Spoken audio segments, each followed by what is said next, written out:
Update news. धरणे आंदोलन आमरण उपोषणाचा तिसरा दिवस।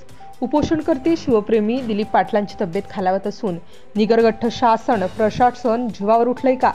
कृषी उत्पन्न बाजार समितीच्या मुख्य प्रवेशद्वाराला वसंतरावजी नाईक साहेबांचे नाव देऊन पूर्णाकृती पुतळा व्हावा या प्रलंबित मागण्या पूर्ण करण्यासंदर्भात विरोधी पक्षातील संचालकांसह सर्व सत्ताधारी संचालक सकारात्मक असल्याचे आम्हा सर्वांना खात्री नव्हे तर विश्वास आहे। मग बाजार समितीला ठराव करायला नेमकी अडचण काय आहे?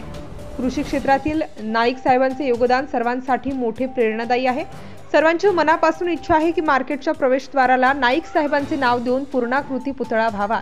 या मागण्यांसाठी आंदोलन उपोषण करावे लागत आहे याचे मोठे दुःख आहे। अधिकचा अंत न पाहता बाजार समितीने वेळीच ठराव मान्य करून मागण्या मान्य कराव्या आणि समाज बांधवांच्या भावनेचा आदर राखावा। तसेच नगरपालिकेने वेळीच कायदेशीर पाठपुरावा करून संत सेवालाल महाराज चौकाची मागणी पूर्ण करावी। आंदोलनकर्ते हे सामाजिक चळवळीतले असून आमच्यासाठी समाज सर्वोतोपरी आहे। कृपा करून इच्छा नसताना आंदोलन तीव्र करायला भाग पाडू नये असे रहा अपडेट न्यूजला भीमराव जाधव यांनी कळवले आहे। Bureau report Murad Patel, Chalisgaon. Subscribe now and press the bell icon. Never miss an update.